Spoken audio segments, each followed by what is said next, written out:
Hello, everyone. I am so excited. We have such a great diversity of guests on the show today. And today we're talking to Arlene Cogen.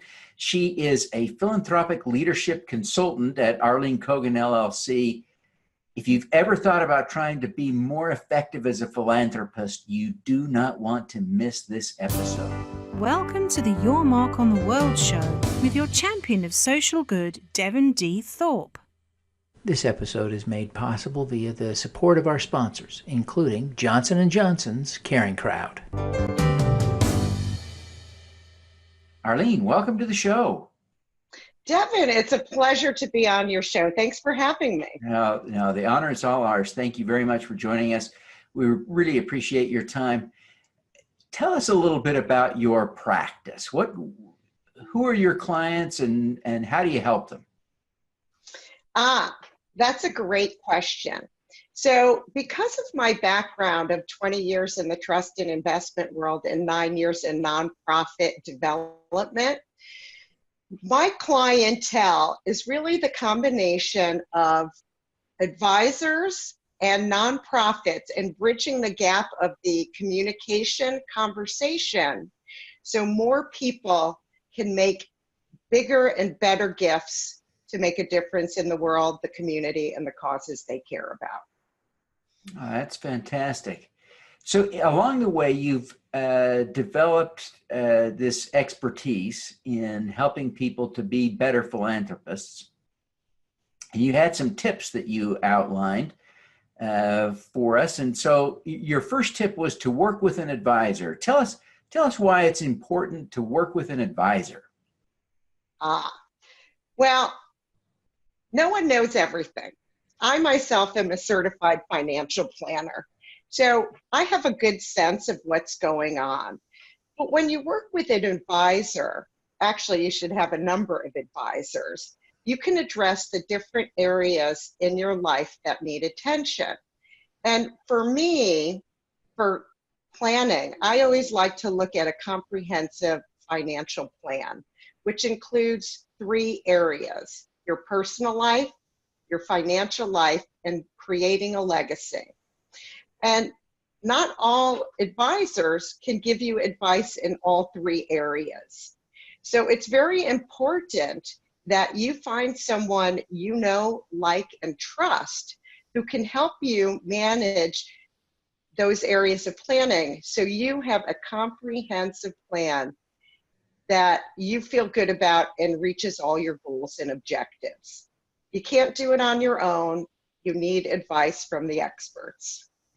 Now, what sorts of advisors are effective in helping with making these philanthropic decisions? Is this your CPA, your stockbroker, your financial planner? Who are the sorts of people that can help?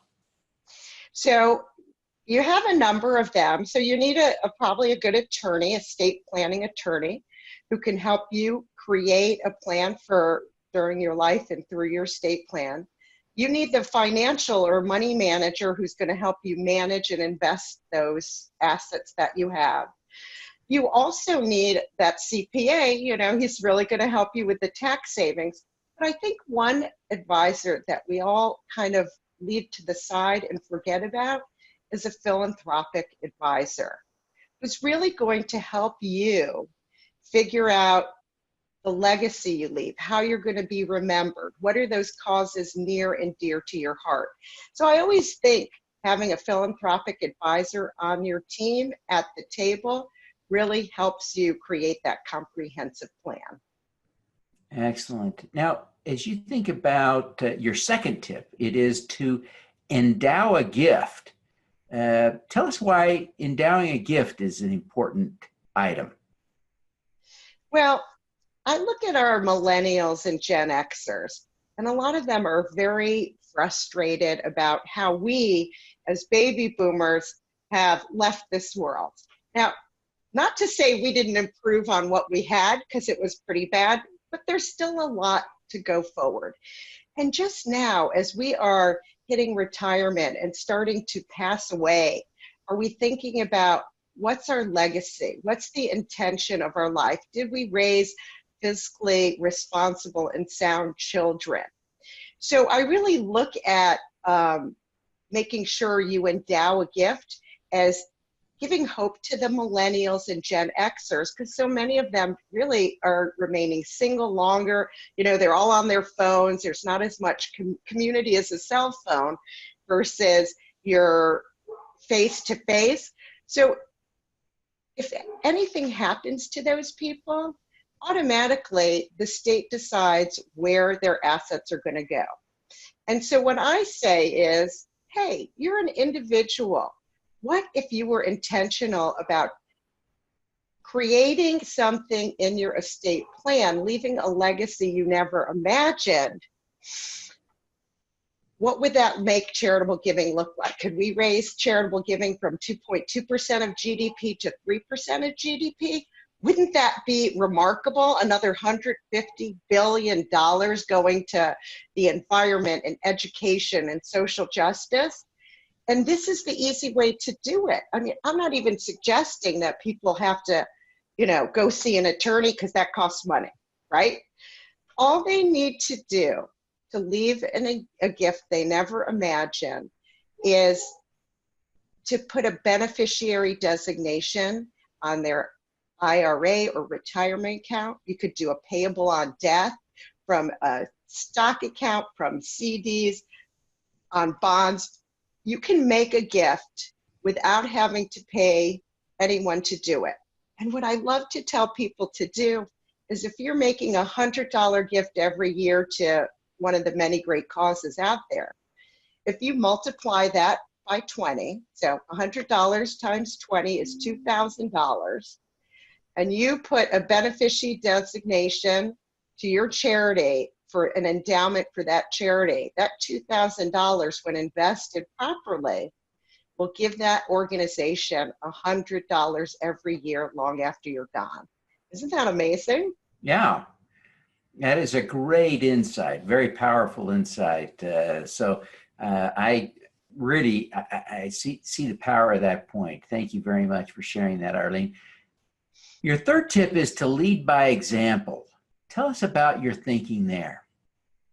You know, this was one of those fabulous lessons that my parents taught me. And, you know, my father got a high school education and ended up going into business with his brother. And he was always the one showing up, you know, whether it be delivering food to needy people or helping out in the community. He led by example, first with his actions and then with his dollars. And I think if we all lead by example, we set our children up to help the world as well. So that's a really key one when it comes to philanthropy, whether it be your time or your money. Please, you know, lead by example. My dad had that one right. How has your father's example influenced you? Both my parents' example have influenced me tremendously and really put me on a course for learning and has helped me make sure that I have developed a life which is worthwhile, which I've worked hard to change. And I've done things like write my book, Give to Live, make a charitable gift you never imagined. And just, you know, I have my parents to thank for that. No, that's great. That's great, Arlene. Arlene, you've had a remarkable career. As you reflect back on it, what are you most proud of having accomplished? I have never been asked that question before, but I have to say my biggest accomplishment today is writing my book, Give to Live, Make a Charitable Gift You Never Imagined. And let me share a little backstory on that, Devin. Please. I started out as a photography major because you submitted a portfolio of pictures and there was no essay required to apply to school. And all I can say is I've come a long way, but it was a huge accomplishment. And I had over my computer Eleanor Roosevelt's quote on, "You must do the thing you think you cannot do." So it is a huge accomplishment, and it's getting an amazing response in the community, more than I ever imagined. Oh, that's great. That is terrific. Well, congratulations on that. Now, as you reflect over the years that you've been doing this, helping people manage money, helping people manage their philanthropy, helping nonprofits raise money, doing all of this great work, what is the most important lesson you've learned? Always be learning. Always be learning. When you learn, you can change and you always have that knowledge to build on. So it's something I encourage my kids to do and everyone else to do, is to learn something. I don't care what it is, but as long as you're learning, you're exercising your brain, and that's a good thing. How do you apply that in your own life today? You know, you're not a novice anymore. How do you continue learning? Well, it's really easy with today's technology. I mean, we have audiobooks, and then we have the whole podcast system, and I get to listen to great podcasts like yours and so many others. So it's an easy way to be in the car, to be at the gym, to be walking my dog, to be at the grocery market. And I'm constantly putting new ideas and learning into my brain. Arlene, as you think about the career switch you made, especially, it seems to me there was a big switch you made from financial planning to working in the nonprofit space. How did you make that transition and why? That's a wonderful question.